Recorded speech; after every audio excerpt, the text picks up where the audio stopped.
Eu faço das palavras de João Batista as minhas, Pai, e ainda digo, convém que eu desapareça, o Senhor apareça neste lugar. Pai, queremos te ouvir.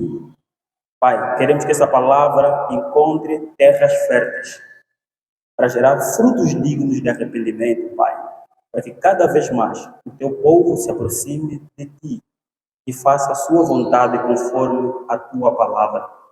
Jesus Cristo da glória, o teu povo que está a caminho daqui, apressa os seus passos para poder ouvir aquilo que o Senhor preparou para ele, Pai. Senhor Jesus Cristo da glória, entregamos tudo nas tuas santas mãos, no nome do teu Filho amado, Jesus Cristo.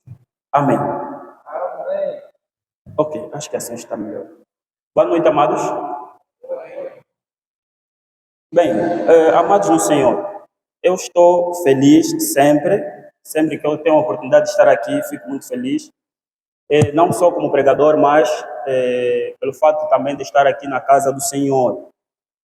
E, para ser sincero, a última vez que fui convidado para estar aqui, felizmente, por motivos alheios, eu não consegui estar.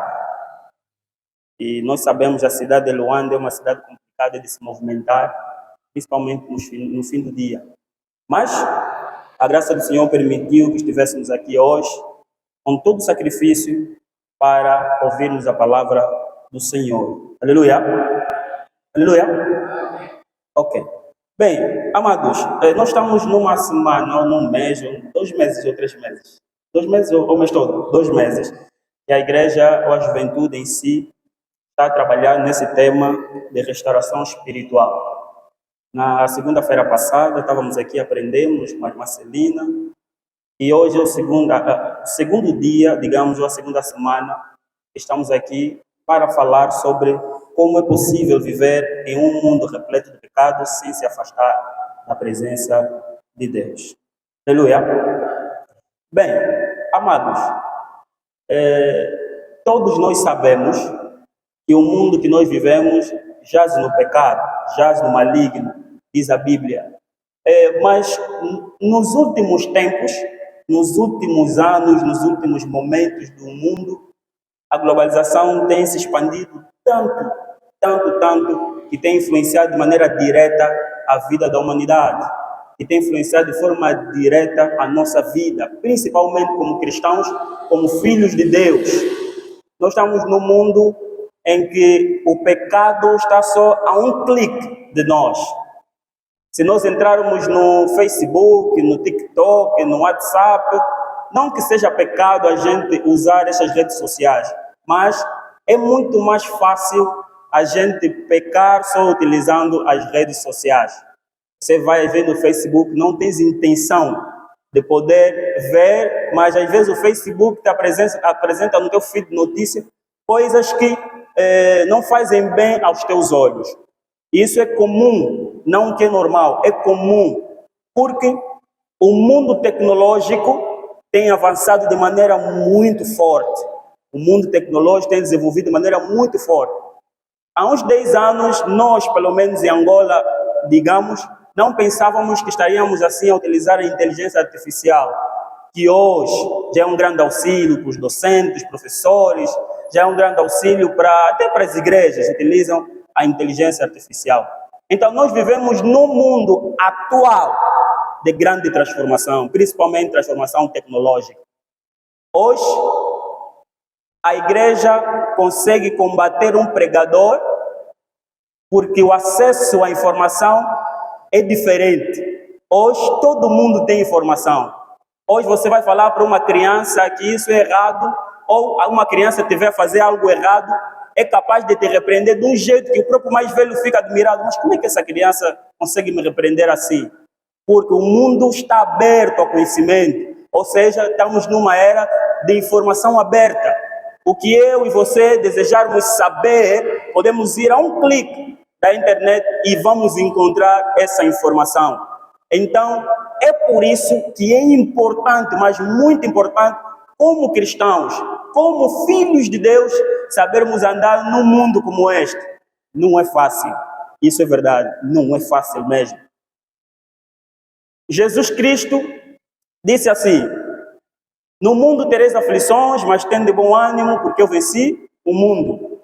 Eu entendo essa palavra também como forma de Jesus dizer assim para a igreja: olha, eu vim à terra como Deus e como homem, mas eu entendi como é que é a natureza humana, eu entendi como é que é o mundo atual, e é difícil. Por isso eu quero que vocês vivam, mesmo nas dificuldades, continuem firmes, aleluia. E, sinceramente, eu também fiquei curioso quando recebi o tema. Como é que é possível a gente viver num mundo de tanto pecado, irmão Gil? Como é que é possível a gente viver neste mundo de tanta corrupção? Como é que é possível viver neste mundo de tanta maldade, de paganismo? Um mundo que nos leva ao pecado. Esse mundo nos convida não a viver para Deus, nos convida a viver para o pecado. Não tem como. Se a gente girar um pouco, só aqui no Morro Bento, só mesmo no Morro Bento, se a gente girar durante os 30 minutos, uma hora, nós vamos ver situações que nos levam a pecar. E é difícil, como homens, é difícil. Alguns até diriam que é impossível, mas nós temos aquele que nós chamamos de Espírito Santo, que nos ajuda nas nossas lutas como homem. Aleluia. O próprio Paulo disse assim: olha, há uma luta entre o Espírito e a carne. Há uma grande luta entre o nosso espírito, entre aquilo que deseja o nosso espírito e aquilo que deseja a nossa carne. Então, é difícil viver neste mundo que jaz no maligno, que jaz no pecado, sem perder a presença de Deus. Nós vamos encontrar Davi. A Bíblia diz assim em Salmos 51, que Davi é o Salmos de perdão, que Davi pede perdão a Deus depois de ter pecado. Mas uma coisa curiosa acontece aí. O profeta Natan diz assim para Davi: olha, Davi, o teu filho vai te perseguir, o teu filho não vai viver, a angústia vai entrar na tua casa, a destruição vai entrar na tua casa, a tua família vai ser uma família de confusão. Mas sabe o que é que Davi, com que Davi se preocupa? Não por causa do filho. Davi não se preocupa com o filho que vai lhe trair. Davi não se preocupa com qualquer coisa humana. Na oração de Davi, Davi está se preocupar com a presença de Deus. Ele está dizendo assim: Pai, não retires de mim o teu espírito. Amados, eu imagino alguém, um profeta, dizer assim para mim: olha, irmão Never, o teu filho vai morrer, o teu filho vai te perseguir, a destruição vai entrar na tua casa porque você pecou. Eu não tenho com quem se preocupar mais, a não ser com a minha casa. Mas Davi deixou claro que a presença de Deus é a coisa mais importante em sua vida. Que as coisas humanas passam, que as coisas humanas podem até vir, mas o importante é a gente conservar a nossa relação com Deus, a nossa intimidade com Deus, a nossa comunicação com Deus. Aleluia. Grandes homens na Bíblia falharam. Noé pecou. Adão e Eva pecaram. Pessoas que se calhar a gente pode dizer não eram mais santos do que nós, mas pecaram. Mas eles descobriram qual é o segredo. Descobriram que o pecar é uma forma comum do homem, mas a continuidade no pecado é uma decisão do homem. Eu posso pecar e pedir perdão, mas o continuar no pecado vai depender de mim.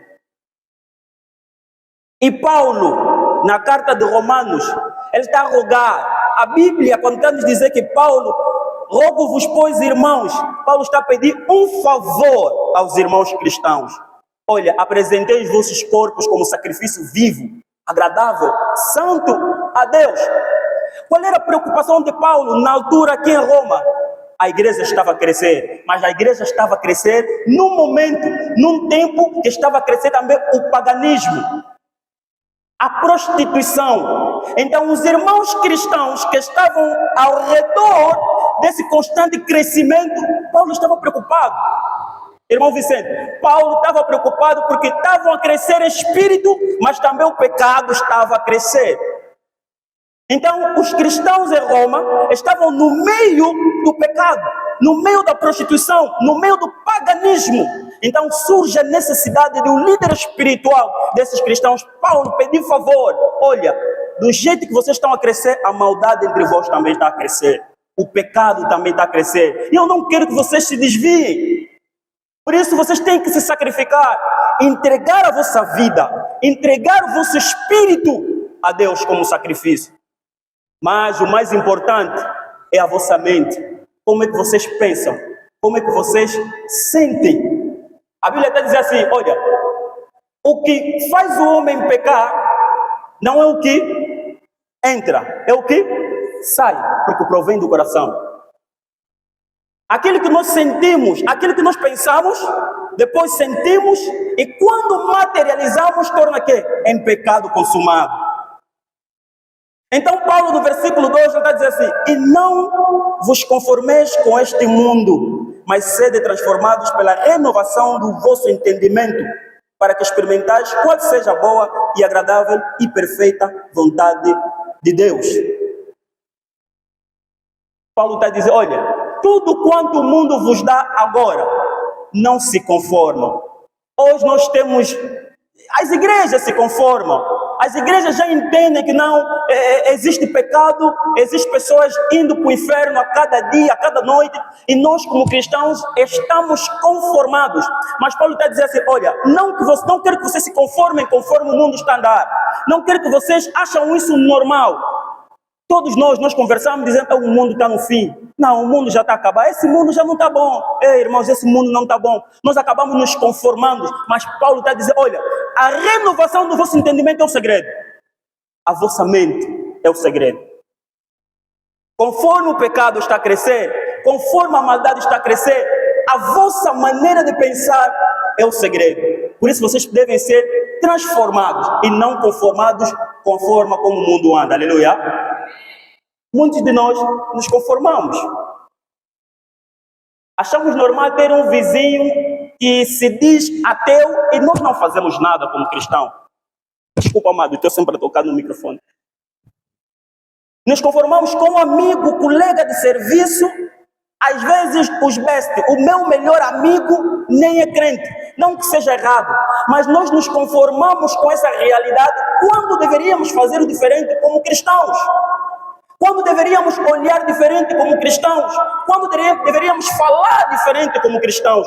Por quê? Porque nós estamos conformados como o mundo está a andar. E não é isso que Paulo está a dizer. Paulo está nos fazendo entender que nós devemos mudar a nossa maneira de pensar. E pensar como cristãos. E pensar como Cristo pensa. Aleluia. E quando Paulo faz essa narrativa aqui em Romanos, Paulo nos quer refletir sobre alguns pontos que eu quero partilhar aqui com os irmãos. Como é que é possível a gente viver neste mundo de pecado sem perder a presença de Deus? Primeiro, Paulo nos faz refletir sobre a importância de viver uma vida que reflita a identidade de Cristo em nós. Qual é a nossa identidade? O que é que falam sobre você? O que é que você transparece ser? O que é que você apresenta ser? Porque a nossa identidade, quem nós somos, amados, é fundamental. Às vezes nós nos vemos em situações que nós não sabemos distinguir se eu sou cristão ou se eu sou pagão. Porque aquilo que o homem pagão faz é o que nós constantemente estamos a praticar. Então, se a gente quer conseguir viver neste mundo aqui, de pecado, de maldade, sem se afastar da presença de Deus primeiro, devemos saber quem nós somos. A nossa identidade cristã. A nossa identidade está em causa, amados. Quem você é, quem eu sou, é o fundamental. Porque se nós não sabemos quem nós somos, vamos ser todo tipo de pessoa.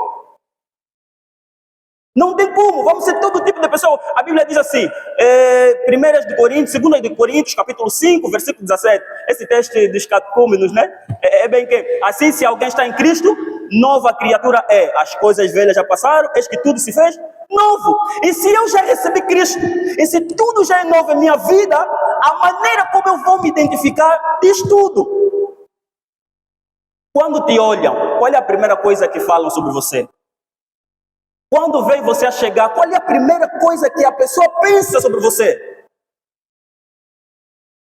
Certa vez, alguém me fez uma pergunta, eu gosto de assistir desporto, me fez assim uma pergunta: qual é a primeira coisa, ou qual é o primeiro jogador que te vem na mente se alguém te disser Champions League? Eu disse, acho que Ronaldo. Não tem nada a ver aqui com ser de algum clube, tá? Não tem nada a ver, não tem nada a ver. Mas é um jogador que fez muito pela Champions League e muito mais. Então, quando alguém olha para ti, quando alguém olha para mim, qual é a primeira coisa que ele pensa? Quem nós somos para Cristo? Quem nós mostramos ser para o mundo? Paulo disse assim, nós somos uma carta aberta, lida pelo mundo. O que é que nós estamos a apresentar para o mundo? Qual é a nossa identidade? Quem nós somos? Uma coisa é quem irmão Neven é na igreja, outra coisa é quem irmão Neven é no mundo. Nós temos irmãos com dupla personalidade. Lá fora lhe conhecem como fofoqueiro, fofoqueira, rabugento, invejoso. Aqui na igreja lhe conhecem como mais santo, a mais santa. Quem nós somos? A tua identidade vai dizer quem você é. A Bíblia diz assim, Atos capítulo 11, versículo 26, um texto maravilhoso. A Bíblia diz assim, olha, pela primeira vez em Antioquia, os discípulos foram chamados de cristãos. E eu me pergunto, como? A sua maneira de falar, a sua maneira de vestir, a sua maneira de andar, a sua maneira de ensinar. As pessoas viam, oh, mas esses parece aquele Jesus, fala como Jesus, porque tinham o quê? Identidade de Cristo. A nossa maneira de se comportar tem que refletir Cristo. A nossa maneira de resolver problema tem que refletir Cristo. A nossa maneira de falar, de andar, até de vestir, tem que refletir Cristo. Não tem como. Se nós somos cristãos, seguidores de Cristo, nós temos que ter identidade de Cristo. Aleluia. Qual é a tua identidade? Quem você é?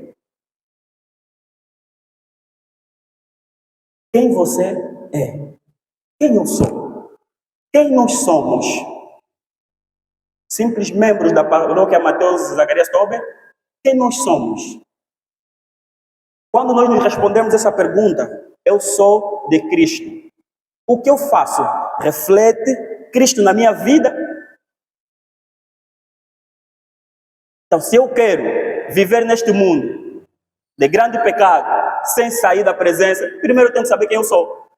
Jesus disse assim para os discípulos, Mateus capítulo 16, a partir dos versos 13. Quem vocês acham que eu sou? Quem eles acham que eu sou? Até João Batista teve dúvida, mas aquele mesmo é Jesus. Até João Batista teve dúvida sobre a identidade de Cristo. Sabe o que Jesus disse para os discípulos? Olha, vão falar para João Batista, eu não vou dizer que eu sou Cristo, mas falam para João Batista que os cegos estão a ver, que os coxos estão andando. Porque são sinais de quem tem identidade de Cristo. Eu não preciso dizer, irmão Vicente, que eu sou cristão. Os meus sinais têm de falar quem eu sou. Eu não preciso dizer, irmão Inca, que eu sou cristão devoto a Deus. Não preciso. Os meus frutos, os meus sinais têm de falar quem eu sou. Quando olharem para ela, aquele colega aí que gosta de orar, o cristão. Aleluia. Quem nós somos? 2. Sabedoria divina, amados. Se é a maneira correta de a gente fugir das tentações, de a gente evitar as tentações, a gente tem de solicitar a sabedoria divina. É uma coisa que a igreja fala pouco, sinceramente. E nós entendemos a sabedoria divina como uma capacidade da gente conseguir resolver as coisas de maneira divina. Mas é muito mais que isso. A sabedoria divina, quando nós vamos na Bíblia Sagrada, no Antigo Testamento, nós vamos ver Salomão, o homem considerado o homem mais sábio de todos os tempos. Quando resolve aquele caso da mulher que rouba o bebê da outra. É um texto que choca. Quando Salomão decide cortar a criança pelo meio. Mas Salomão nem queria... Amados, esse aqui é um segredo, tá? Esse é um segredo. Salomão nem queria cortar a criança pelo meio. Salomão sabia que a verdadeira mãe iria se manifestar, porque nenhuma mãe desejaria ver o seu filho cortado pelo meio. Salomão sabia que ao decidir desse jeito, a mãe verdadeira vai se revelar, não tem como. E foi assim que aconteceu. Às vezes nós caímos nas tentações, no pecado. Por quê? Porque nós não temos a sabedoria divina de poder fugir. Quando nos convidamos, nós não temos a sabedoria divina de poder dizer não. Quando olhamos uma situação, nós parar e pensar, não, essa situação não é conforme estamos a ver, mas é uma sabedoria divina de poder se afastar do pecado, se afastar do maligno. Amado, não tem como a gente viver nesse mundo de pecado se a gente não tiver sabedoria divina. Tiago capítulo 1, versículo 5, Tiago está dizendo, olha, se alguém tem falta de sabedoria, peça a Deus, Ele que dá deliberadamente a todos. A sabedoria é fundamental. Não a sabedoria dos homens, mas a sabedoria divina. Um exemplo de grande sabedoria divina é a história de José, todos nós conhecemos. José, mais do que fugir a mulher de Potifar, José teve uma sabedoria de que não tem como sair sem roupa. A pessoa tem que saber, não, é a forma mais correta de eu sair dessa situação. E só com a sabedoria divina a gente consegue fugir dessas situações. E às vezes nós queremos tanta coisa e pedimos pouco pela sabedoria divina, amados. É fundamental. Estamos a viver nesse mundo de pecado, é fundamental termos a sabedoria divina. É possível viver nesse mundo sem se afastar da presença de Deus? É possível, sim. Mas primeiro você tem que saber quem você é, depois tens que ter a sabedoria divina. 3. Vida constante de oração. Aqui é o centro. São os pilares. Não tem como, amado, não existe uma fórmula mágica de que eu vou conseguir viver neste mundo que jaz no maligno se eu não gostar de orar. Amado, vou ser muito sincero, a igreja não está a orar, a juventude não gosta de orar, nós não gostamos de orar. Porque nos sentimos os super-homens, que o pecado não nos atinge. A Bíblia diz assim, não está falando que o amado tem que orar, estamos falando de uma vida constante de oração. A Bíblia diz assim, em 1 de Tessalonicenses, capítulo 5, versículo 17, diz assim, orai sem cessar. A Bíblia diz que Daniel orava 3 vezes ao dia. Mas não tem como a gente fugir do pecado sem oração. A oração é o que nos conecta com Deus. A oração é o que nos aproxima de Deus. E não tem como eu estar próximo de Deus se eu não falo com Deus. Não tem como eu ter uma relação conjugal com uma mulher sem ter conversa. Não tem como. O diálogo, a conversa é que vai alimentar a nossa relação. E se Deus tem capacidade de te afastar do pecado, a fórmula é estar em contato com Ele. E a maneira de nós estarmos em contato com Deus é em oração. Aleluia. Não tem como. A gente precisa ter uma vida constante de oração. Quantas vezes nós oramos? Quantas vezes nós tiramos 30 minutos para orar? Todos os dias que nós saímos para trabalhar, para ir para a escola, para fazer alguns business, nós estamos sempre prestes a encontrar pecado. Mas quando nós não oramos, o pecado nos atinge, nos invade. Porque nós não temos uma vida constante de oração. Quem por acaso em algum momento já teve uma vida ou tem uma vida constante de oração sabe que quando você tem uma vida constante de oração, você nem presta atenção nas coisas que o mundo te oferece. Você se sente a pessoa mais santa. É verdade. Por quê? O espiritual de Deus invade o teu ser. E quando isso acontece, é mais fácil você se afastar do pecado. Não tem como, não tem outro segredo. Não tem. E seremos sempre nós, que vamos dizer sempre a juventude de agora, a juventude de agora, a juventude de agora. Se nós queremos um comprometimento com o reino de Deus, nós precisamos orar. Não tem segredo, não há segredo, amado. Se nós queremos fugir do pecado, nós precisamos orar. Se nós queremos parar de viver uma vida em pecado, nós precisamos estar próximos de Deus.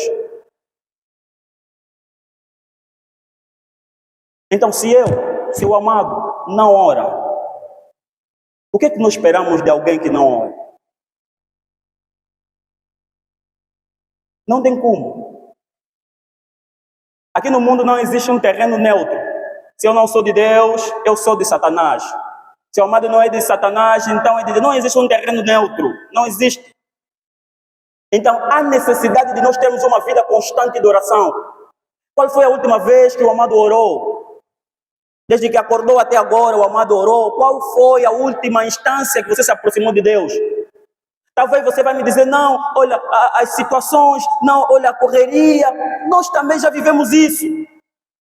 Mas nada disso justifica eu estar em constante oração com Deus, em conversa com Deus. Nem que for 10, 5 minutos, a gente precisa estar em oração. Porque, olha, o mundo está a investir bastante. Satanás está a investir bastante para que as pessoas vão para o inferno. E nós, como cristãos, devemos investir também para que as pessoas vão para o céu. E a forma de eu investir para que o meu vizinho que está no pecado vai para o céu, é orando por ele. A forma de eu investir para o meu irmão que está em pecado é orar por ele. Nós não vamos ganhar almas se não orarmos e pregarmos para as pessoas. Mas tudo tem que começar no altar de casa, na tua casa. Quanto de nós quebramos o nosso altar? É possível vivermos nesse mundo sem se afastar da presença de Deus, desde que a gente tenha uma vida constante de oração. Aleluia. 4. Uma vida constante de meditação da palavra de Deus. A Bíblia é um guia, amados. A Bíblia é um guia que nos dá passos, que nos dá etapas.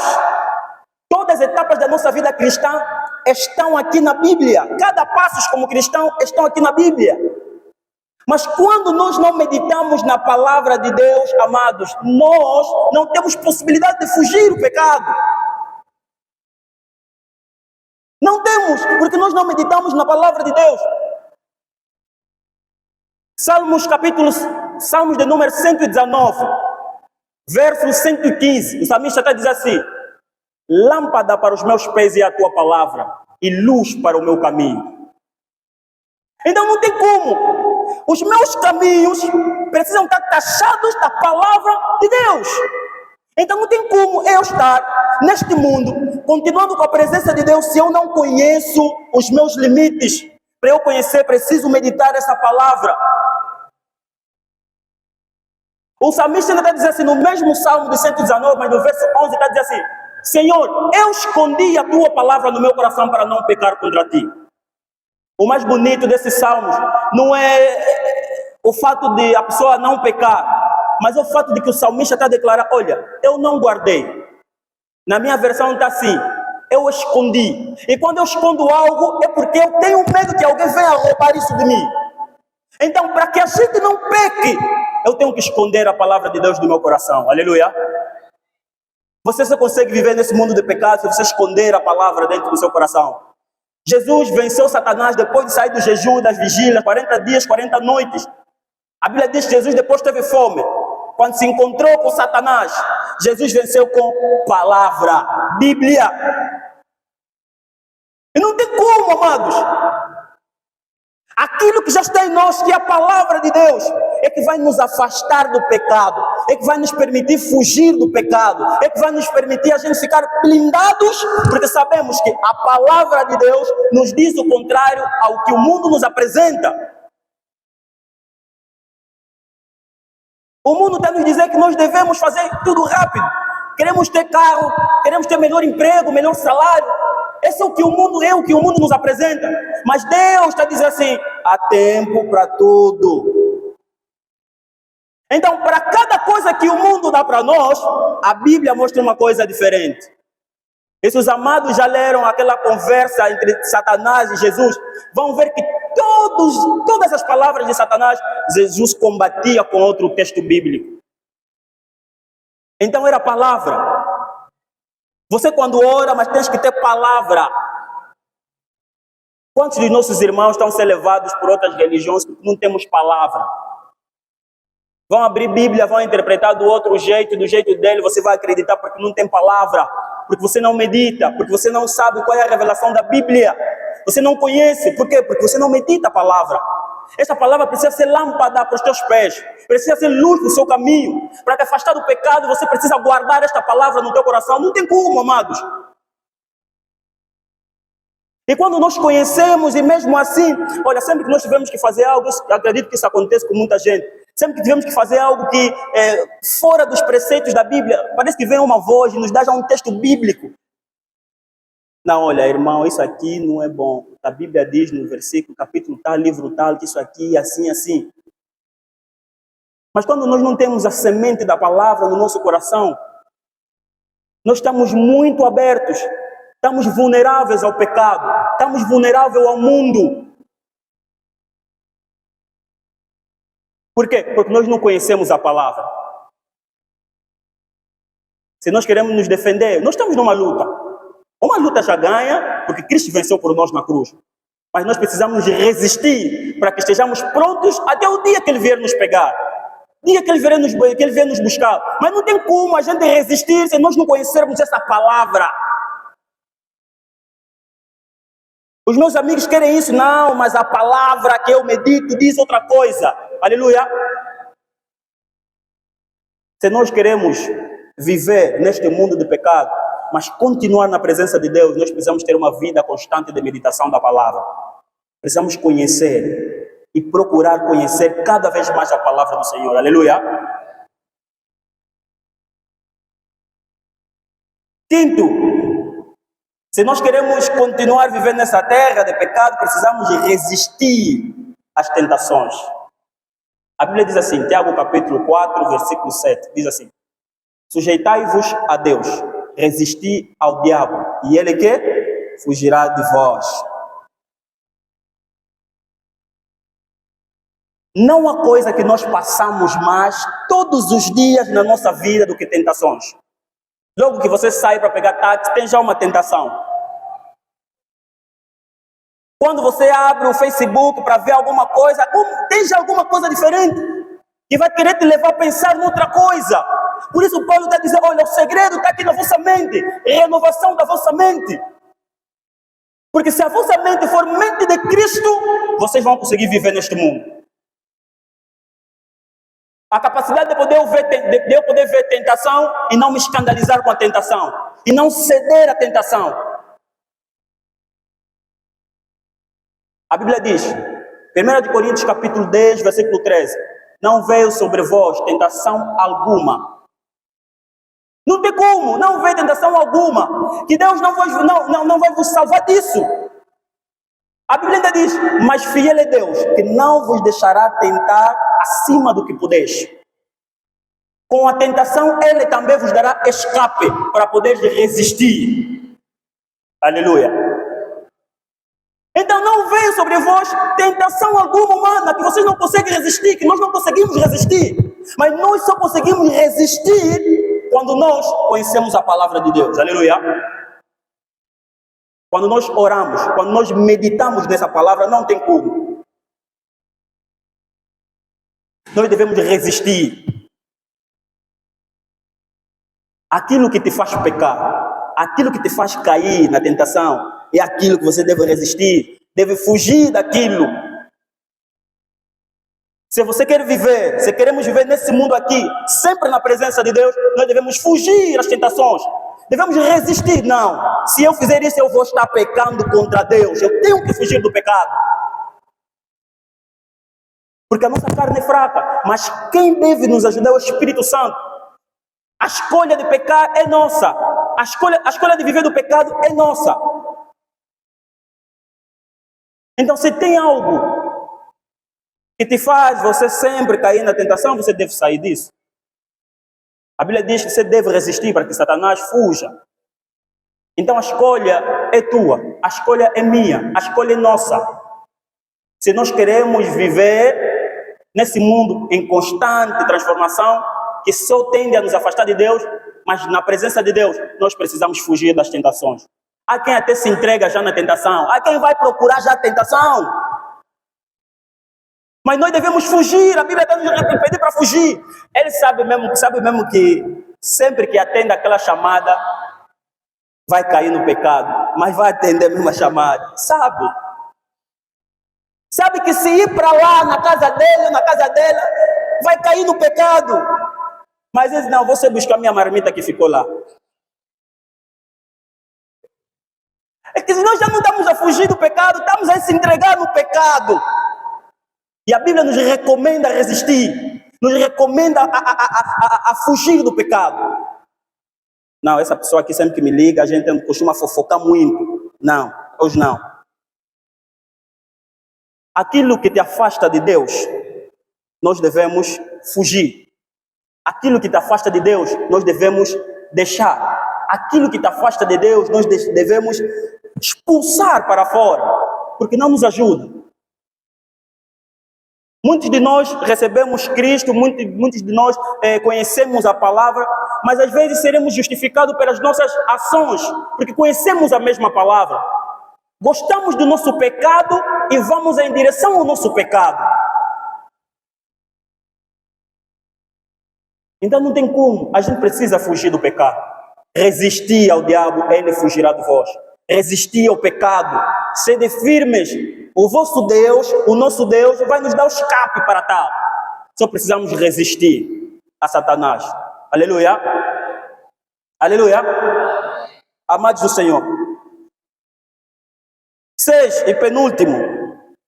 Como é que nós podemos viver aqui, nesse mundo de pecado, sem sair da presença de Deus? Precisamos frequentar meios de boa influência. Quem são os nossos amigos? Quem são os nossos meios? Ou quais são os nossos meios? Como é que é o meu meio no trabalho, na escola? Como é que é o meu grupo de amigos? A Bíblia diz assim, Salmos de número 1, verso 1 e 2. Bem-aventurado o homem que não anda segundo o conselho dos ímpios, não se detém no caminho dos pecadores, nem se assenta na roda dos escarnecedores. Antes, tem o seu prazer na lei do Senhor, e nessa lei medita de dia e de noite. Qual é o nosso meio? O que é que nós frequentamos? Qual é a roda dos nossos amigos? O que falam lá? O que glorificam lá? O que nós comentamos nesse grupo?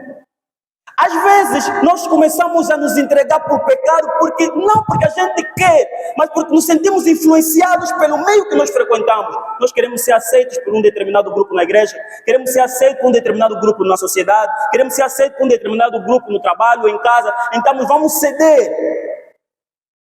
Se eu não ceder, vou ficar sozinha, vou ficar sozinho, porque quero ter amigos. Não, esses amigos, esse grupo de escarnecedores que só vão te afastar de Deus, é que nós precisamos evitar se queremos continuar na presença de Deus. Quais são as nossas influências? Quem são os nossos conselheiros? Quem nos dá conselho? Quem nós ouvimos? Há quem quando está triste, está com um problema, sabe o que ele faz? Eu tenho uma colega assim do serviço. Vai no TikTok, começa a procurar os TikTokers que dão conselho. E ela, quando está triste, vai mesmo procurar lá no TikTok. Quer dizer, o conselho dele é uma pessoa que às vezes nem tem Deus. Quantos influencers estão a estragar casamentos? Quantos influencers estão a tirar as pessoas, os jovens da igreja, da liderança de certos pastores, líderes? Quem nós ouvimos? É Bíblia. Nós é que escolhemos o meio que vamos frequentar. Como cristãos, como pessoas que têm identidade de Cristo, devemos saber qual meio nós estamos. Há pessoa que está no meio que de segunda a sexta no trabalho só fofocam sobre os colegas. Só. Um grupo de amigos e amigas que só fofocam dos irmãos, das irmãs na igreja. Olha aquela irmã, salto alto dele, uma parte está partida. Olha aquele irmão, a calça dele está rasgada. Olha aquele... Nós nem temos a habilidade de poder sair para ajudar o colega, o irmão, mas nós temos aquela vontade de falar mal do irmão. Então, qual é o meio que eu frequento? O meio que nós frequentamos influencia nas nossas decisões, a maneira como nós pensamos, principalmente, porque nós ouvimos de quem não tem Deus. Por quê? Porque nós temos vergonha de assumir que somos cristãos. Então eu vou ficar aí no meio só para ser aceito na sociedade. Não, nós temos uma identidade de Cristo. E como pessoas que têm identidade de Cristo, nós devemos escolher quais meios. Tem um ditado que diz assim: diz-me com quem andas e eu direi quem tu és. É um ditado bonito, mas muito profundo. Que com quem você anda, o meio que você frequenta, acaba moldando o teu caráter, acaba moldando a forma como você vê o mundo, as pessoas, a forma como você pensa. Por isso Paulo está dizendo, olha, o segredo é vocês transformar a maneira como vocês pensam. A maneira como vocês pensam a Bíblia, sobre Cristo e sobre Deus. Hoje mesmo, para ainda disso, o meu meio de amigos me ajuda ou me influencia a estar cada vez mais distante de Deus. Porque nós queremos estar resistentes para que no último dia conseguimos estar com Jesus. Aleluia. Agora sim, o sétimo e o último ponto. Comunhão com os irmãos. Alguém bem rápido, abre só a Bíblia em Atos capítulo 2, versículo 42. Atos capítulo 2, versículo 42. Um texto bonito.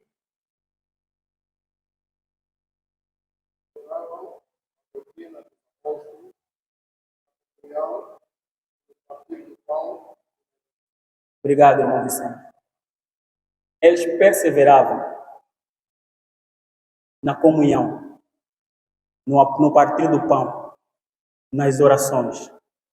Nós temos uma maneira de pensar que a minha vida cristã é só minha. E eu sou forte e vou conseguir vencer. Há lutas que o amado vai precisar de mim. Há lutas que eu vou precisar da amada.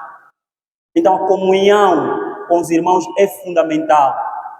Certa vez, um membro de uma igreja chegou ao pastor e disse assim, pastor, acho que eu vou me afastar da presença de Deus, eu vou me afastar da igreja, melhor dito. O pastor disse, mas por quê? Não vou, depois vou conversar com o pastor. O irmão desapareceu da igreja. O pastor perguntava, mas aquele irmão... Não, pastor, o irmão nunca veio mais. Aquele irmão, o irmão nunca veio mais.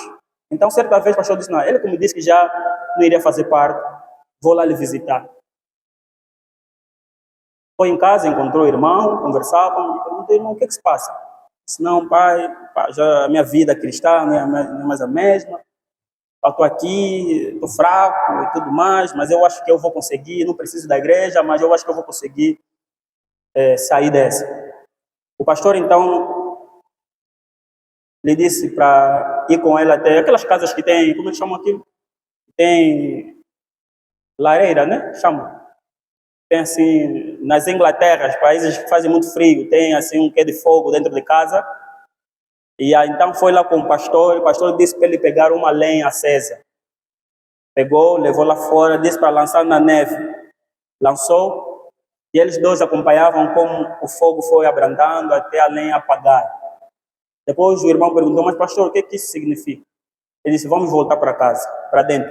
Quando voltaram, encontraram algumas outras lenhas, continuavam acesas. Depois disse assim, às vezes nós pensamos, quando estamos com os irmãos, nós estamos fortes e mais resistentes a Satanás. Mas quando nós saímos da comunhão e pensamos que vamos continuar sozinhos, aquele fogo, o frio do mundo, o aperto do mundo, o pecado, tudo isso nos aperta e apaga o nosso fogo.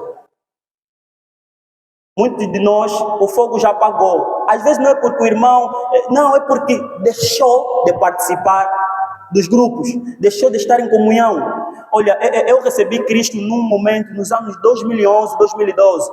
Eu acho que em Angola, pelo menos na província onde eu estava em Cabinda, era um tempo que parece que toda a província só queria Cristo.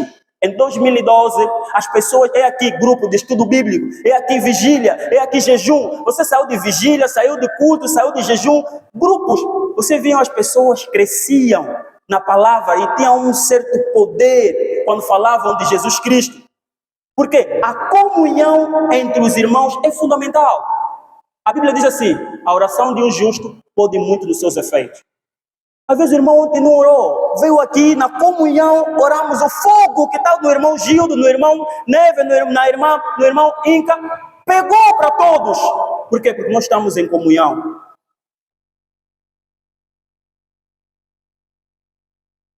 Nós paramos de estar em comunhão entre os irmãos. Quando é um culto de estudo bíblico, somos os primeiros a fugir. Quando é um culto de oração, jejum, vigília, somos os primeiros a fugir. Mas a Bíblia diz que esses irmãos, depois da pregação de Pedro, que converteu mais de 3.000 pessoas, eles conviviam em comunhão e principalmente em orações. Tem um grupo que vão estudar a Bíblia? Vá. Tem um grupo que vão orar, vão interceder por uns irmãos? Vá. Porque a comunhão com os irmãos fortifica a tua fé. Aleluia. Fortifica a tua crença. Fortifica o teu coração e principalmente fortifica a maneira como você vê Deus. Aleluia. Então não tem como a gente viver nesse mundo sem se afastar da presença de Deus, mas sem viver essas coisas. Não tem como. Nós precisamos ter identidade de Cristo, precisamos ter sabedoria divina, precisamos ter uma vida constante de oração, uma vida constante de meditação, precisamos resistir às tentações, precisamos frequentar meios que influenciam a nossa fé de maneira positiva. E principalmente precisamos ter comunhão com os irmãos. Pergunta no irmão depois do culto, como é que anda a tua fé? Será que amanhã podemos orar juntos? Na próxima segunda, vamos chegar mais cedo, vamos orar por aquele irmão. Não, nós reunimos grupos para falar dos irmãos, mal dos irmãos, mas nós reunimos grupos para orar pelo irmão, para orar pela irmã. A comunhão com os irmãos é fundamental. Aleluia. Então, respondendo à pergunta do tema, é possível, sim. É possível. Aleluia. O segredo está nesses 7 pontos. Que Deus seja digno de abençoar a sua palavra. Amém?